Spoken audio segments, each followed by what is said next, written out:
I think personally the only experience that a person needs coming into the role as a DSP is to accept the fact of compassion and understanding and an open mind. I think I came from a place where I had no experience. I was very nervous, very scared, but you learn as you grow.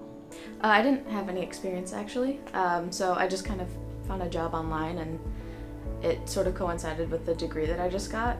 You do get a lot of training specialized in exactly what this job is about, so I would say no, you don't need any experience.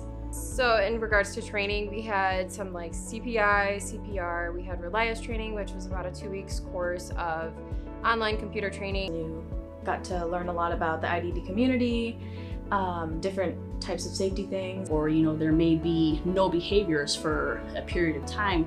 So constantly having that training and those refreshers, I think, is really beneficial. It can feel like a lot and it can feel uncomfortable if this is a community that you've never worked in before. But I think it's just important to stick with it and build rapport with the clients. At any time, if you find yourself in a position where you're not sure you need an answer, there's always someone you can go to who will assist you and get you to the next level. And the clients that they're going to be serving are accustomed to having somebody help them with toileting, oral hygiene, showering. It's nothing new to them. It's so important to meet our clients at their level, because if you don't, you're going to be frustrated, and more importantly, they're going to become frustrated. Working with the clients is like one of the best parts, but it's also the staff that you work with. Like, they're really flexible with your schedule. At some point I'll be going back for a master's degree, and I think that there's enough positions with Pioneer Center where I could find a job that would give me the flexibility I would need to go back to school. You can work a first shift, second shift, a third shift, sometimes shifts in between, which is nice because I actually like to pick up extra hours sometimes. The homes themselves are awesome. It's amazing what these clients do with their living quarters and how they have the inner need to establish and have order where they live. A typical day is like you would go in at like 7. They're usually up, so you would just pass meds and then make sure they eat breakfast, help them finish getting ready. I will take her to the bathroom, get her cleaned up, let her pick out her outfit, do the general hygiene things you do in the morning, like brushing hair, brushing teeth.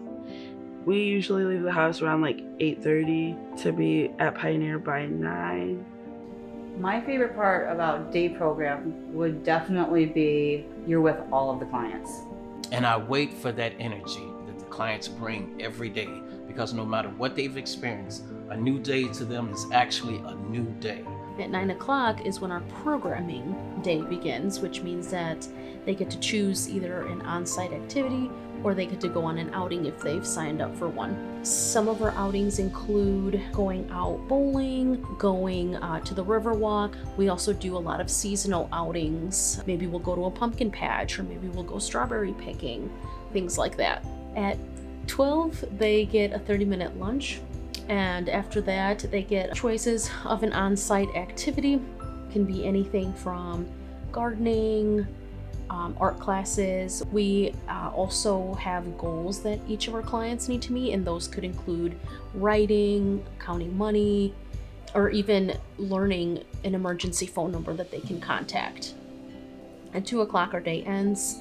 Everybody walks down to wait for their rides, and most of them are gone between 2 and 3:30. The nice thing about working in the group homes is it's a lot more intimate because you have a lot more time, individual time with the clients. The normal day that it looks like for second shift would be when they arrive home, we help them get off the bus, helping them prepare for the next day in regards to making their lunches, putting their stuff away that they brought home from day program, anything they possibly needed to be cleaned. We will help all the clients take their medications, making sure it's on the right time. We usually will have a rotation of times that clients will shower. We also are responsible for their meals, so we have meal preparation, so like dinners and whatnot. We also have clients that sometimes need to be fed. After dinner, typically we will get them ready for whatever their next activity is in regards to, like, maybe they want to watch TV. We will help them get into their pajamas and help them get situated into their bed. Usually at the end of the night as well, we will have another med pass, and after usually med pass, there's some downtime, so when we will start cleaning before the overnight shift will come in.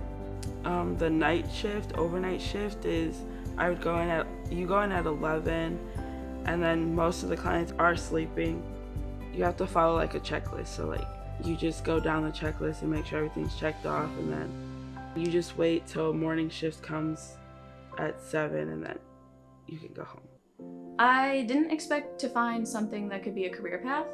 When I first started at Pioneer, I was working as a DSP part-time. They had an opportunity for a lead. A position opened up doing transition work for Pioneer Center. And so I took that position, which then led me to be able to step into the role of the house supervisor. A house supervisor position opened up and I took the job on. I've been doing that for the last 2 months, and honestly, it's been a blessing to be able to grow 3 positions in a matter of 2 years. It's not like any other job where you do your 9 to 5, you punch in, at the end of the day you punch out and you go home. These clients are on my mind when I'm at home and how I can assist them better. You can get really attached to the clients and want to just, be there for everything that they need, but it's easy to get burnt out. So you got to remember to take time for yourself. We sometimes lose clients. Maybe they have to go to nursing homes or pass away. And because you develop such strong bonds with them, that's always very emotional.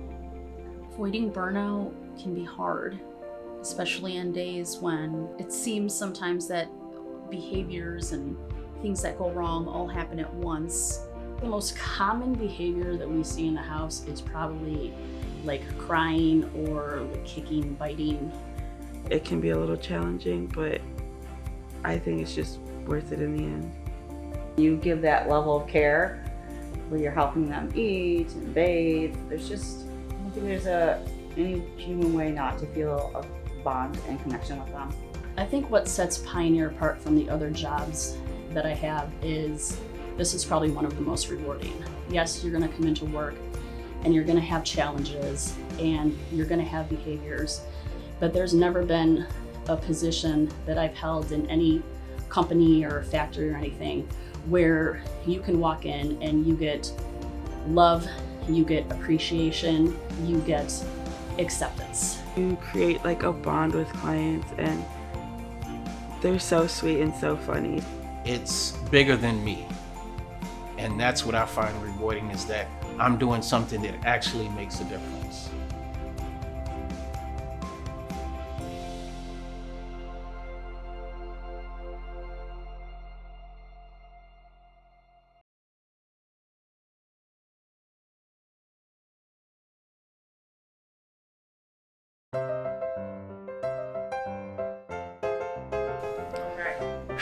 Okay. All right. Can we come back? The most challenging part of the job is What skills do you feel like you've gained? so when I'm leaving, Oh boy.